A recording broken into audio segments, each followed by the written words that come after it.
Here's the deal. The auto guys are going to get their deal, a huge rescue, and one I highly suspect without the smallest of conditions. If so, it would follow a well-worn pattern, big bailouts for companies that screwed up but have really no obligation to pay up. In the financial rescue, the idea was that they'd lend the money they got. Trouble was, we never demanded that, so were we all that surprised when they didn't do that, when some took the cash to buy back stock or even weaker competitors? You see, that's what happens when you throw money at a problem without addressing the underlying problem. Like when you throw tens of billions at auto companies saddled with bloated costs, but demand they do nothing to address the real culprit of those costs, soaring union pension and benefit expenses that seemed fine when they were written into contracts decades ago when times were good, but now are woefully out of date when times are not nearly so good. Shocking that a newly emboldened Democratic Congress wouldn't demand auto bosses address these costs, just as it was shocking that Republicans would attach virtually no conditions to cash-happy banks and brokers to root out their costs. No, we neither demanded banks lend nor auto companies account. Could you imagine them being so, I don't know, understanding with us? Please, we miss a payment. They've all but got the police on us. They miss a payment, and they're being bailed out by us. Who knew bailout also meant logging out your brain, leaving taxpayers to rightly ask, is anyone looking out for us? Has Uncle Sam become every sick industry savior? Well, Senator James Inhofe says enough is enough. The Republican from Oklahoma who warned about all of this plans to introduce a bill blocking what is left of the $700 billion bailout fund. The senator joins me right now. Senator, what are the prospects for this? Well, first of all, Neil, I did that today, so that's already done. It's sitting out there as 3683. Remember the number, Senate Bill 3863. No, 3683. What it is when this thing was set up in the first place, it was set up in two increments so that the Secretary of the Treasury would get $350 billion to start with, then another $350 billion. Well, it's too late to stop the $350 billion the first. The legislation that we have is very simple. It says anything out of that first $350 billion is frozen. You can't have anything more out of that. And then there's not going to be an automatic second $350 billion. One of the reasons I voted against and opposed this legislation, Neil, is because they had it so automatic. In fact, we have to initiate something to keep them from getting a second $350 billion. And guess what? Just last Friday, Secretary Paulson said the financial markets have been stabilized. Well, if they've been stabilized, why do we have to go into a second $350 billion? All right, but does this extend, Senator, does this extend to any other bailouts being considered? Are you just sort of saying stop the bailout madness or what? Oh, that's it. The train's coming. It's coming fast. You got to stop the bleeding now. They keep talking about, well, they're going to appoint a new special inspector general, and then they're going to get him confirmed. And by the time that happens, all the money will have been spent.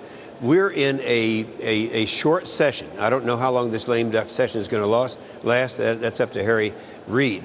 But it's going to be a matter of a few days. And after we leave, I can promise you there's no way to keep him from getting his hands on the second $350 billion.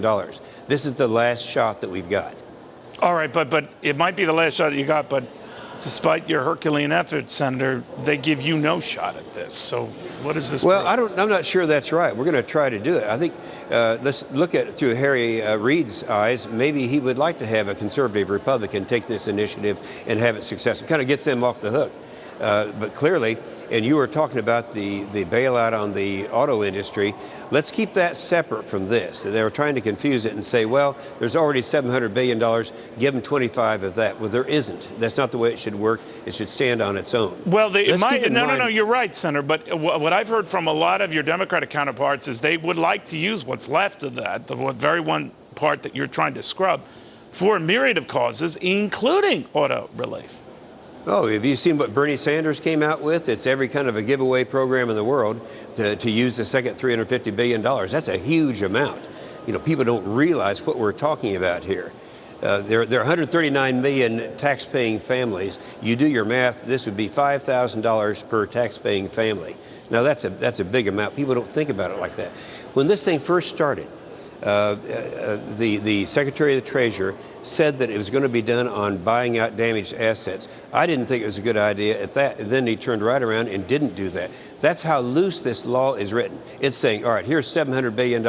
Do with it what you want. And he's already spent $125 billion. Well, let me. You've been talking about that. I didn't mean to jump in, so we have limited time, but I do want to follow up on some comments the White House is making about that auto bailout proposal, that it should involve restructuring of the auto industry, something I imagine some of your Democratic colleagues would not support. No, because, unless you change the union situation and the management situation, it's not going to work. I think the only way you do that is to go through some kind of Chapter 11, some kind of bankruptcy. Because if you just throw money at a problem and you don't change the structure, then nothing's going to happen. And I can assure you the Democrats, particularly those who receive very large amounts of money from the labor unions, are not going to want that to happen. All right, but it appears, and you're much closer to this than I am, that an auto bailout won't happen with this lame duck session, or whatever they're calling it. That it's the new Congresses to deal with and the new president at that time. Do you agree? Well, they're counting. I'm not sure I agree, Neil, with that. They're counting votes right now. If they can come up with the votes to do it during this lame duck session, they would do it. And there are some Republicans supporting it. So we'll have to wait and see. All right, Senator, always a pleasure, sir. Thank you very much. Thank you, Neil. All right, well, does Market Maestro Bob Dahl think that these bailouts could become a slippery stock-selling slope? We were down big time today. What's going on there? Bob, what do you think of all this? Well, you and I ought to get in line, Neil. It's, whoever gets there and asks for the money seems to get it. I do think it's part of the problem in the market, as you point out, that markets are wondering where does this all end up? Who doesn't get bailed out?